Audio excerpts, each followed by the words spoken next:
Is it possible to live in peace in the middle of this world's noise? Yes, it is possible, and not as an exceptional miracle for one or two saints, but as a law available to anyone within range of my voice who will be honest about what they are seeking. Now let us for a minute accept that statement. Peace is not a reward for lucky circumstances. It is not the quiet after you have rearranged people and markets and headlines to suit your taste. Peace is a fruit of what you are seeking and where you are seeking it. All right. We who are here now, we know the atmosphere we are living in. Modern people, sincere people, church people, and no church people are hovering between two altars, mystical Christianity on one side and manifestation culture on the other. I do not mock that. A human being can't help that when they are tired and hungry and the bills stare back at them and the body groans. I understand that ache. But we must tell the truth about the ache. One altar says, seek presence. The other whispers, get an effect. And when the whisper is dressed in spiritual robes, it sounds safe, it sounds clean, but it is the same old hunger. Now here is our opening question, and it will govern the hours ahead. Are you aiming at peace, or are you aiming at the thrill of getting results? Do you want the deep rest of sufficiency, or the rush that comes with a proof and vanishes when the proof fades? The question is not whether you can produce effects. Oh, you can. Anyone can learn tricks of mind and speech that nudge the picture. That is not the point. The question is whether you will live for God or live for effects. Whether your prayer is an altar or a bargaining counter. Do not forget this, because we will be quoting it every day this week in one form or another. If peace is your aim, seek God, not manifestation. Say it softly inside. If peace is your aim, seek God, not manifestation. For manifestation, even when it bows and sings a hymn, is still effect chasing, and effect chasing ties your heartbeat to externals. You get the thing, and your pulse leaps. You lose the thing, and your pulse sinks. And you call that spiritual growth? No, that is not spiritual growth. That is refined anxiety. Now I can hear the first objection rising. But I am seeking God through manifestation. I am using manifestation to prove God. That sounds noble, and a human being can't help trying to make the world a laboratory for their faith. But listen. When your peace waits for an effect to appear, you have put the effect in the place of God. You have asked the child to parent the parent. You have turned the signpost into the destination. That is why you are tired. That is why the quiet does not last. So tonight let us draw the line, not with contempt, but with moral seriousness. If you will have peace, you must choose the inner source over the outer sign, presence over picture, God over results. And from this moment forward, let this be our refrain, our measuring rod, our compass. If peace is your aim, seek God, not manifestation. Now let us for a moment accept a law. Not an opinion, not a preference, a law. There are no detached outer effects. All flows forth from consciousness. When did that begin to be true? It never began. Just as 2 times 2 didn't begin being 4 last Thursday, so this didn't begin when you started studying. It is a law of being. The outer scene, body, bank, business, household, is an outpicturing of the state of consciousness. All right? If we accept that, even for this hour, we change where we place our hands. We stop grabbing at pictures, and we turn to that from which pictures arise. Now do not make the next mistake. Do not hear consciousness is causal and start polishing your consciousness like a tool to get a shinier package. No, no. That is the same old altar with new candles. This law does not say, get busy with affirmations to force the rent to appear, to bend the doctor's report, to sweeten the voice on the phone. It says the outer is not your point of power at all.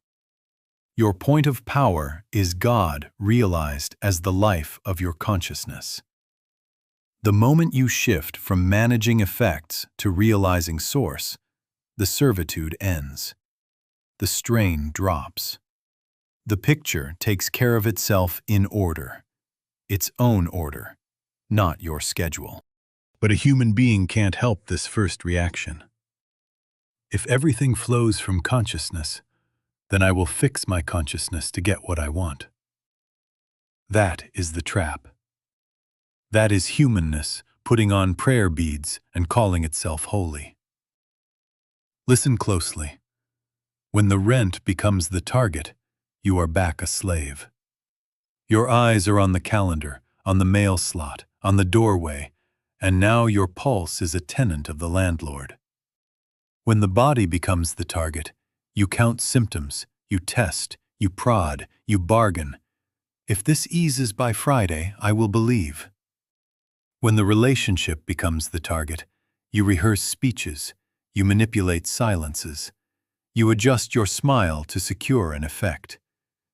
And the whole time you are serving pictures. Pictures. Nothing but pictures. Take it into business. The quota becomes God. The competitor's footstep on the stair becomes your profit. You shade truth to close. You flatter to keep. You fear to lose. Why? Because you have given the picture authority. Take it into health. One sentence from a white coat, and you have converted the body into your master and yourself into its anxious servant. Take it into the rent. You pray nervously, and then you listen for envelopes as if the rustle of paper were the voice of God. And after you get an envelope, you call it a demonstration. And after it is spent, you call it a trial. That is not law. That is seesaw. Now hear the turn. If effects are not detached, then you cannot serve them and be free. You cannot serve them and have peace. The only sane seeking is to seek the source that constitutes consciousness itself. Not to use God to fix the picture, but to stand still in God until the picture has no terror and no allure. We come back to presence as cause, to the realized fact of I in the midst of thee. And from that inner sufficiency, from that rootedness, the scene clarifies without our servile hands upon it. In the degree that we accept this law, even in measure, the pressure ebbs, because we have left the altar of effects and turned to the living source within. Now let us look, very gently but very honestly, at what passes today as spirituality in much of our world. The manifestation culture. I am not saying there are bad people out there and good people in here. No, no. A human being can't help reaching for relief when the pressure mounts. But listen. When humanness wants to get, and it puts on robes and beads and sacred words, it is still humanness. It is the old hunger wearing new robes. It is getting, acquisition, outcomes. Only now it says practice, principle, demonstration. And you know as well as I do, the ache underneath has not changed. The pulse is still tied to the picture. The heart is still waiting on proof. All right. Watch how respectable it begins. We visualize just a little clarity, a cleaner picture. Then we script, pages of as if and when it comes. Then we affirm, 3 times a day, 7 times on Fridays. Then we optimize vibration, music, crystals, breath, moon, metrics. Then we chase signs, numbers on clocks, feathers on sidewalks, songs on the radio that must be a message. Then we compare testimonies, who got quicker, who got bigger, who got more unusual. Then we fear a wrong thought. I mustn't feel sad, it will undo my work. Then we blame ourselves. I let in doubt for 3 seconds, that's why it failed. And finally, we live in vigilance, as if God were a temperamental weather system and we the tiny barometers that must be watched and tapped every hour. Do you see the slope? It slides from respectable to superstitious in a few quiet steps, and the soul becomes an auditor of its own mind, keeping score, keeping score, keeping score. And the cost? Strain, self-monitoring. The fatigue of always checking your inner temperature to see if the universe will cooperate. The little superstitions that sneak in. Don't speak of lack, you'll jinx the flow. The quiet panic. What if it doesn't work? What if I miss a step? What if one stray thought cancels a month of effort? That is not freedom. That is not law. That is bondage under a spiritual name. You can dress fear in silk, but it is fear. And fear of externals, fear of outcomes, fear of missing a technique. That fear makes God into a machine and you into its anxious operator. Now I can hear your objection, because I have heard it in my own chambers. But don't we use truth to heal? Don't we pray for supply? Don't we practice? Yes. Yes, we practice. We turn to truth. We pray. But not as a bargain with heaven. Not as a manipulation of law for private gain. We do not stand at an altar and say, if you, then I. We do not attempt to move God or tweak a principle like a dial on a safe. We yield to God. We consent to presence. We rest in the fact that all that the Father hath is mine, already mine, not to get something added from the outside, but to awaken to the infinity already within. And when the healing appears, when the rent is met, when the harmony shows, good, we are grateful. But the gratitude is to God, not to the technique. The peace was present before the envelope arrived. So let us settle this now, for our own sanity. The issue is not the method. Methods can be gentle servants. They can quiet the mind long enough for God to be realized. The issue is motive. Are we seeking God, or are we seeking a result and calling it God? Are we coming to be fed with presence, or are we coming to turn presence into food? In the degree that we are seeking God, even one simple turning, one quiet statement, one breath of consent is enough. In the degree that we are seeking effects, 1,000 methods will never be enough, because hunger cannot heal hunger. Tonight, let us unmask the robes, not to condemn, but to be free, and turn again toward the source that ends the chase. Now you come to a law. Not poetry, not a comforting proverb binned to the icebox, but law. Seek not what ye shall eat, or what ye shall drink.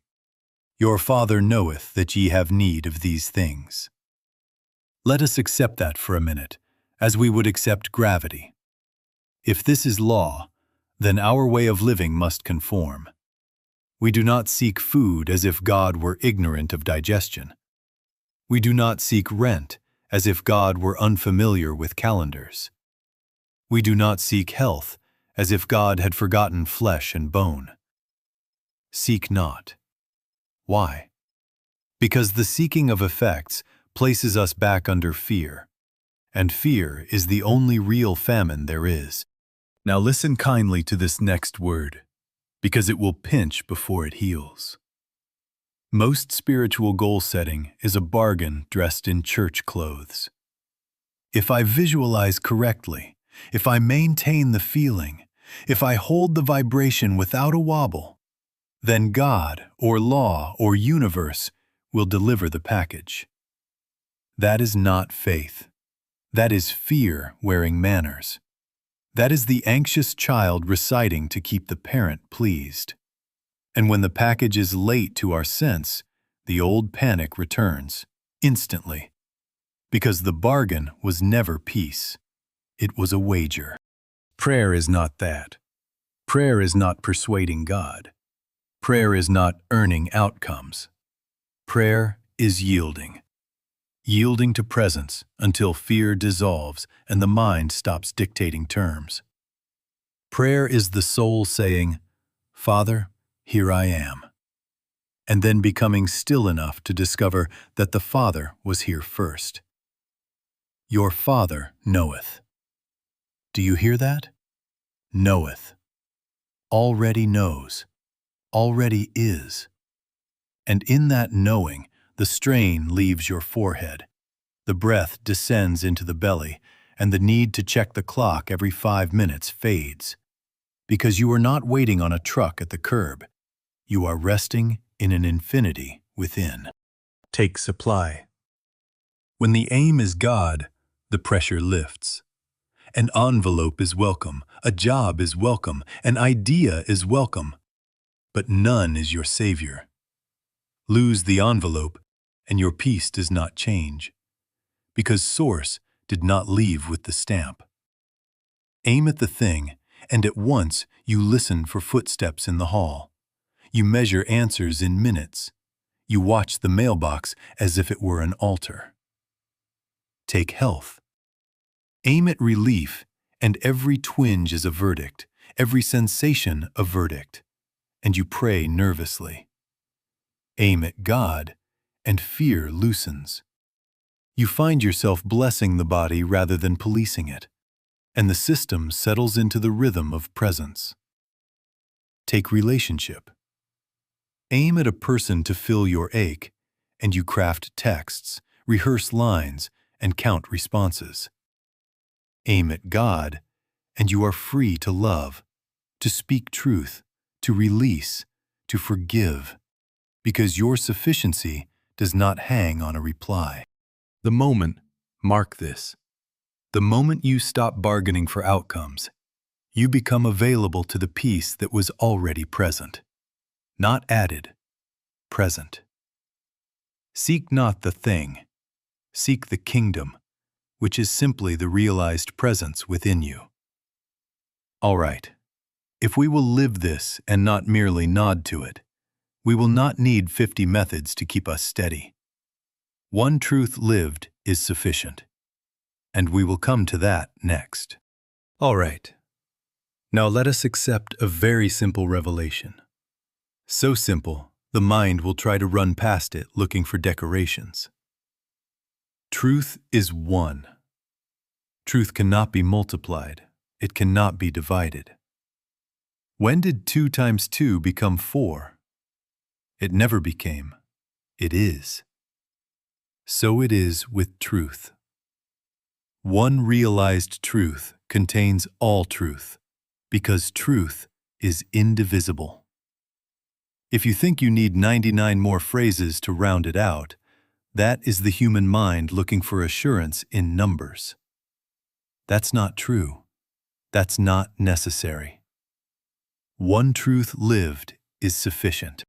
Now I will give you one statement, and I will not add to it with 10 cousins and 20 footnotes. Make this your treatment, your prayer, your resting place. I and the Father are one. Therefore I lack nothing. Nothing can be added to me. Say it softly, not to get, not to force, to agree with what is. I and the Father are one. Therefore I lack nothing. Nothing can be added to me. Now tell me what I would ever need of you, of mail, of markets, of compliments, to complete me. Nothing. Nothing. And tell me what external sight, sound, figure, or fact could subtract from that oneness. Nothing. Nothing. This one truth, if realized, is the end of strain. But a human being can't help reaching for a shelf. Another method, another coach, another morning routine, another formula, a week of optimization, and a new journal, and an app to remind us that we are spiritual every 90 minutes. And I am not scorning structure. It has its place like a chair has a place. But listen, peace is not the reward for mastering many methods. Peace is the fruit of realizing one truth. If you try to pile techniques to become peaceful, you are quietly announcing that peace is far off and you must climb to it. No, no. Peace is here when you consent to what is. Now, what is the difference between repeating that statement and embodying it? This is the turning. Repetition is the mind trying to push the river. Embodiment is the soul letting go into the river that already flows. Repetition as compulsion tightens the chest, checks the clock, counts the rounds. How many times will be enough? Embodiment is surrender of control. It is the willingness to let the words stop being tools and become truth. To sit still with I and the Father are one, until the breath lengthens and the appetite to manipulate the picture fades. Practice is not intensity. Practice is consent. Practice is letting the government of effects be lifted off your shoulders, letting the Father's allness fill the field of attention until the craving to bargain loses interest. Take that statement into your next hour. Not driving it, not ringing it, but resting in it. Notice the body's preparation to hustle. Shouldn't we check? Shouldn't we secure? And return to oneness. Notice the mind's itch for variety. Perhaps I need a different affirmation for rent, another for health, another for relationship. And return to oneness. If God is the inner source, one realized truth reveals one source everywhere, and the need to tailor a sentence for each corner of life evaporates. The evidence that you are seeking rightly is not a fireworks display of quick results. The evidence is the collapse of neediness. When your prayer leaves you less hungry to manage, less frightened of externals, when giving becomes as natural as breathing, then you have touched the one. And touching the one, we are ready now to see what that means for supply itself. Since I am one with my source, nothing can be added to me. Now we take the next step, and it is not complicated. God is the source of my being and the infinity of my being. If that is true, and it is not a wish, it is law, then supply is not out there, in people and policies and paychecks. The source is infinite. Therefore, the expression of that source is infinite. Since I am one with my source, nothing can be added to me. When did that begin to be so? It never began. It is the fact behind facts. If you try to picture supply as something moving toward you from the outside, you have already moved away from law and into mythology. Supply is not a package. Supply is presence. Supply is not a shipment. Supply is the life of God unfolding as your very consciousness. Now let me ask you plainly, and answer it before your fear answers for you. What do I need from the world to be whole? Nothing. Nothing. What do I need from a manifestation to be at peace? Nothing. Nothing. What can the market add to the I and the Father are one? Nothing.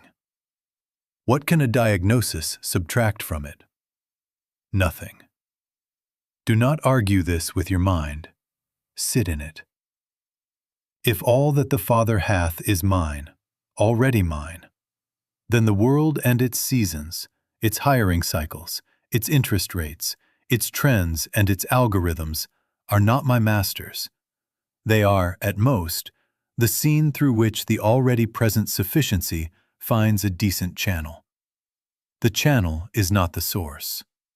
The envelope is not the source. The client is not the source.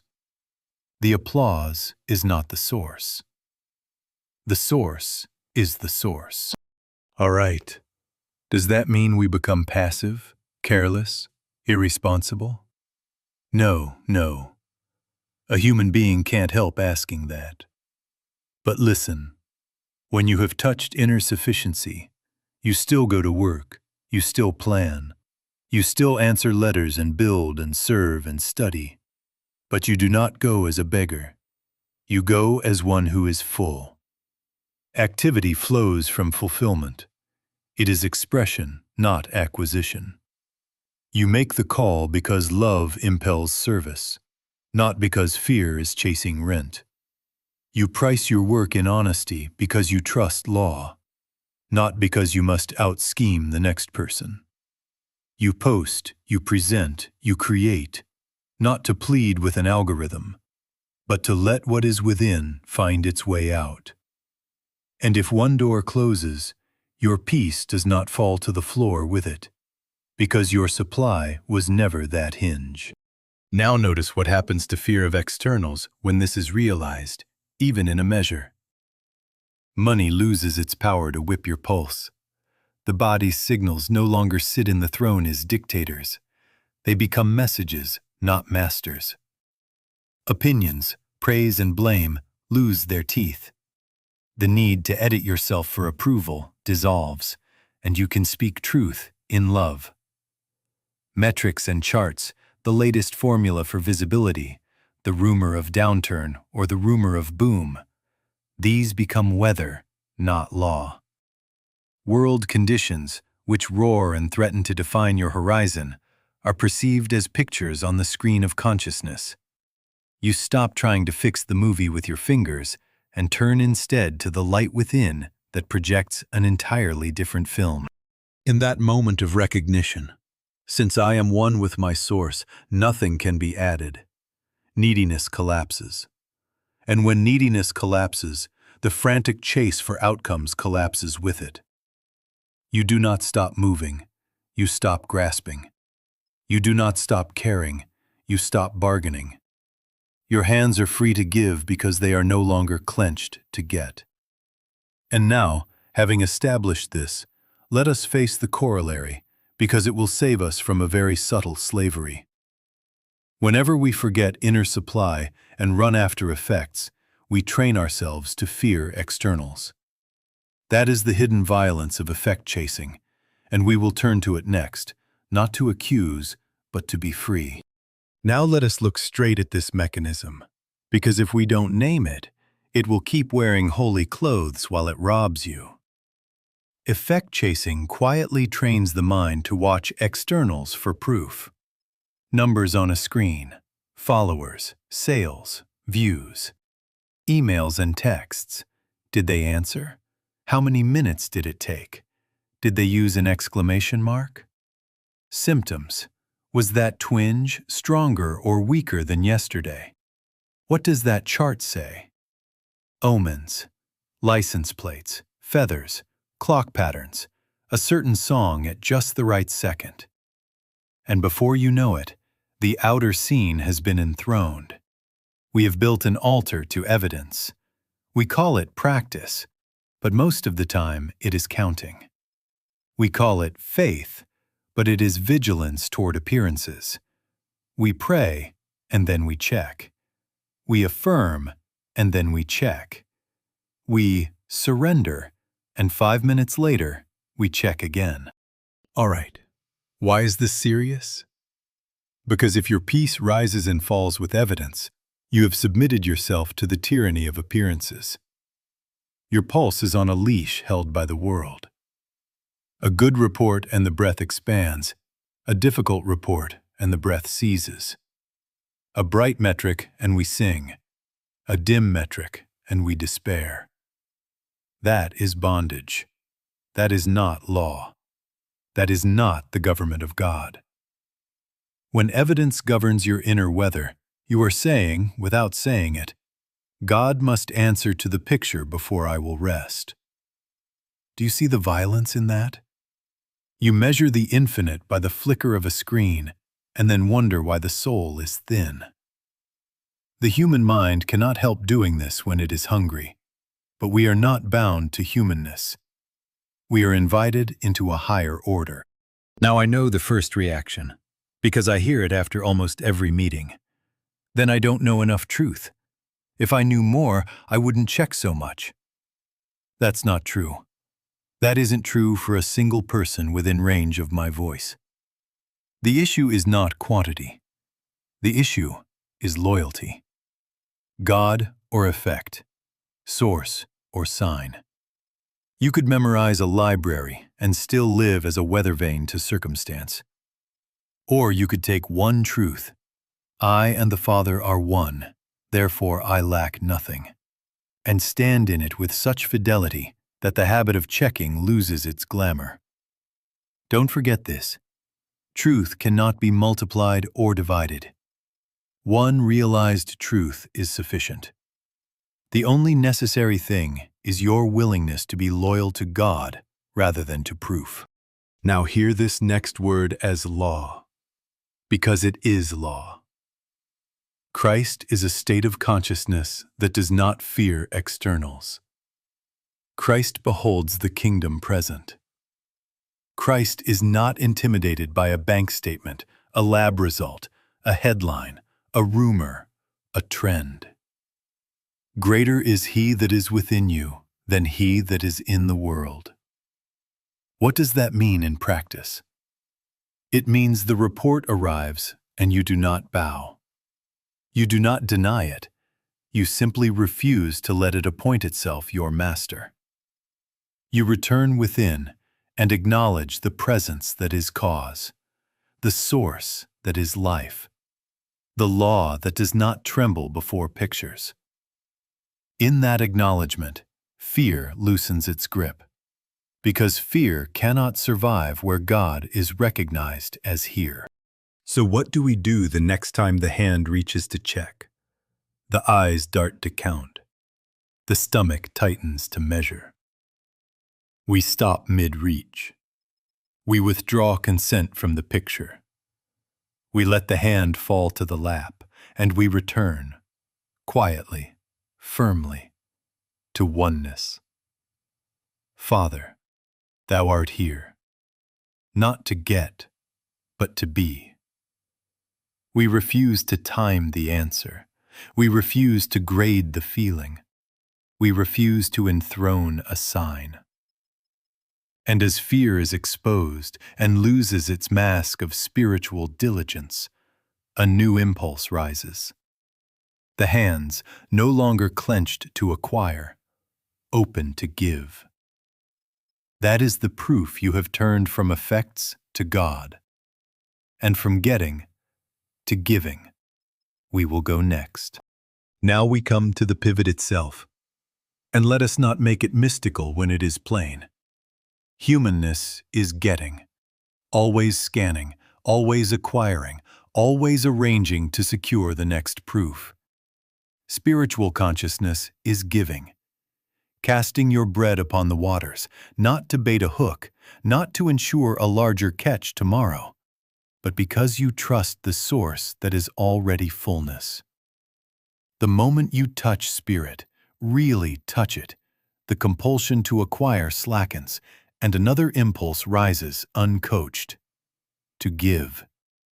Not sentiment, not show. Give because you are full. All right. How do you test yourself? Very simply. Are you giving to get, or giving because you are? I'll forgive so that I can be forgiven. That is still getting. I'll tithe so the windows of heaven will open. Still getting. I'll volunteer for visibility. getting. But giving because you are, what does that look like? Honesty in business, when shading the truth would close the sale faster. Forgiveness in relationships, when you could win the argument and poison the atmosphere. Service without applause, moving the chairs, answering the quiet email, fixing what no one will credit to you. Prayer without agenda, turning within not to push an outcome, but to acknowledge presence. That is giving. That is spirit functioning. Do not say, "When I am rich, I will give." No, no. Giving begins as a state before it shows as a sum. A call you have been postponing, made in sincerity. A meal placed quietly where hunger lives. A penny, a nickel, a dime. Do not despise the seed.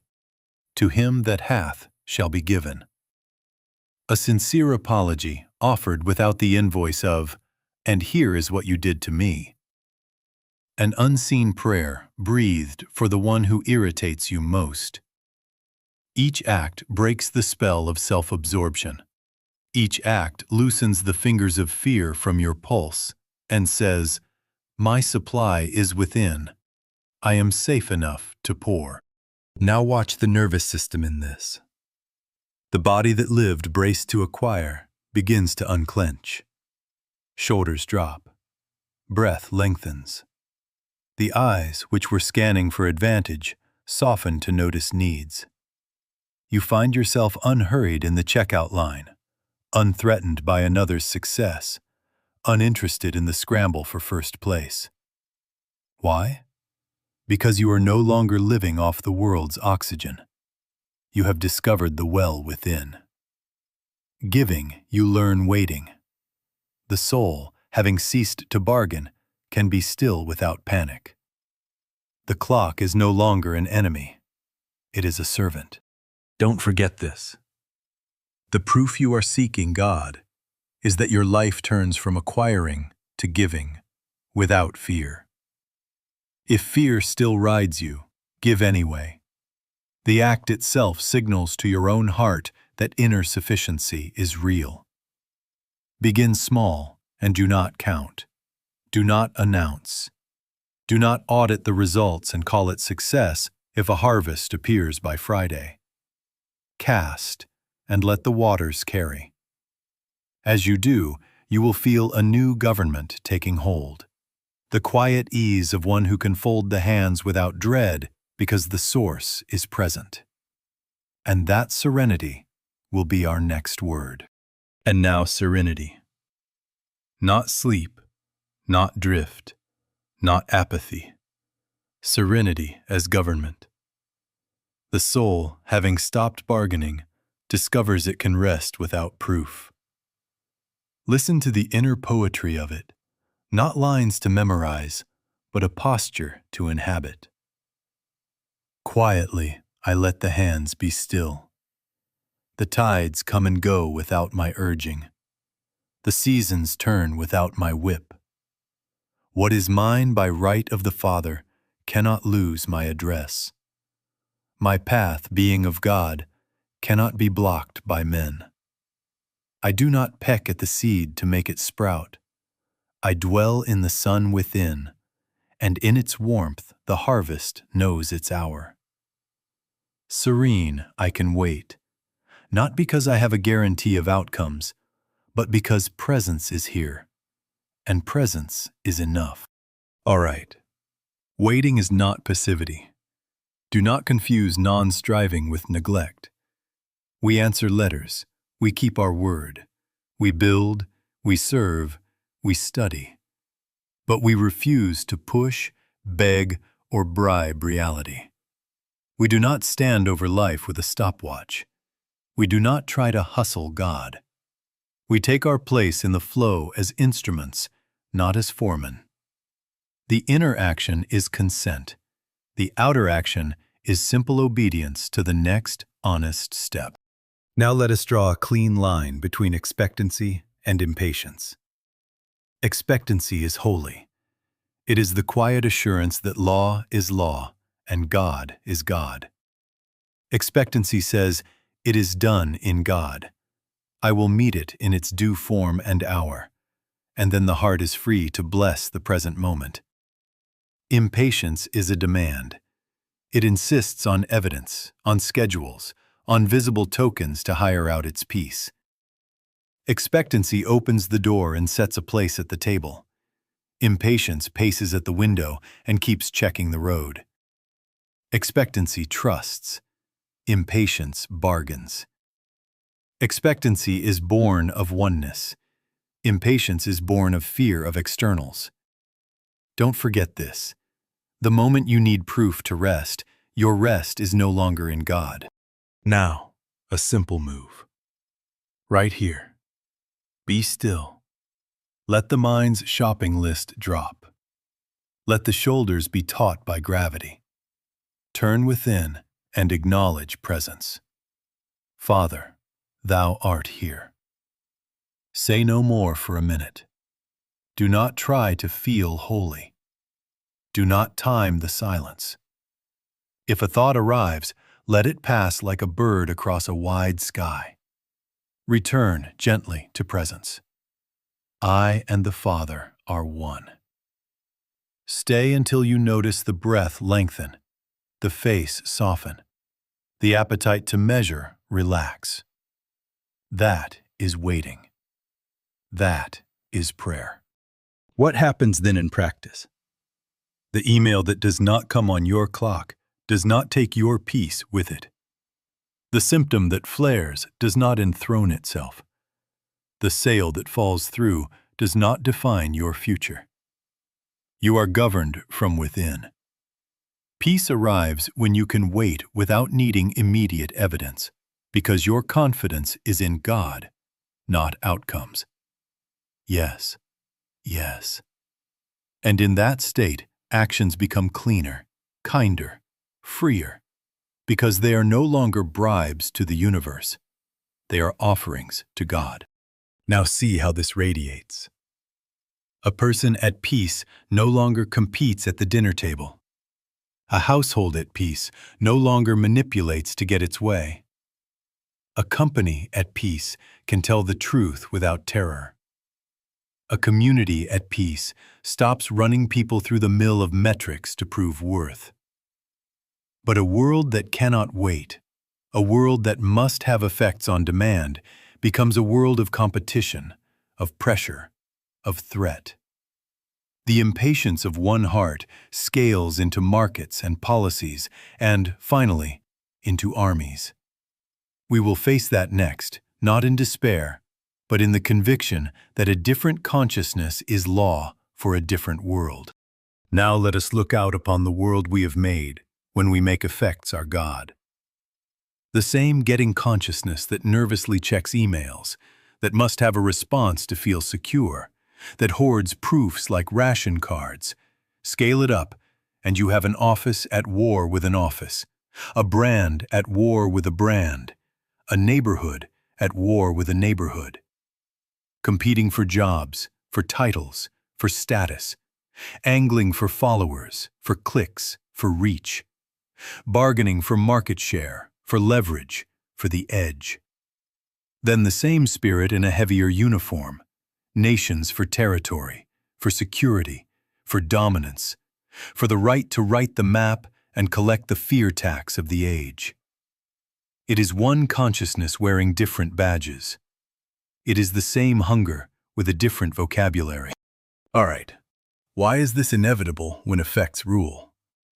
Because the mind that depends on pictures for peace must control the pictures. And if control is the idol, then rivalry is the liturgy. You get your proof, then I must get mine. You shine, then I must dim you. You increase, then I must suspect you. Families, boards, parliaments, markets, armies. The habit of getting becomes policy. The fear of externals becomes doctrine. We write white papers to justify it and anthems to sanctify it. And each side prays for victory, which is only the old bargain with heaven translated into drums and medals. If we say the right words, carry the right flags, then God will deliver the outcome. That is not law. That is not peace. That is bargaining with a louder voice. Now hear this as law and not as sentiment. Refusing to fight the world's way is not weakness. It is alignment with a higher government that breaks the cycle. Greater is he that is within you than he that is in the world. What does that mean on the scale of peoples? It means a remnant, 1, 10, 100, within range of my voice, could stand in a consciousness that says, "Take my position, but I will not take your life. Take my goods, but I will not take your soul. Take my name from your rolls, but I will not take my hand from God." Don't forget this. Violence draws on the fear of externals for its current. Withdraw the fear, and the current flickers. The law of God answers innocency. It answered for Daniel among lions, not because lions are sentimental, but because law is law.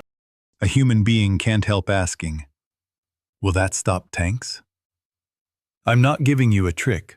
I'm pointing to a law that, in the degree it is embodied, alters the play itself. Inside of 30, 60, 90 days of honest embodiment in enough hearts, the fever for dominance cools. Alternatives appear that were not on any strategist's chart. The idea begins to pop up in the minds of those who planned for war that another way is inevitable. Why? Because consciousness is causal. There are no detached outer effects. We do not eliminate enmity by managing enemies. We dissolve the mental film that requires enemies. But do not run to the square to argue this into the crowd. And do not start policing manifestation people as if mockery were holiness. This war is won privately. The battlefield is the inner altar where you decide.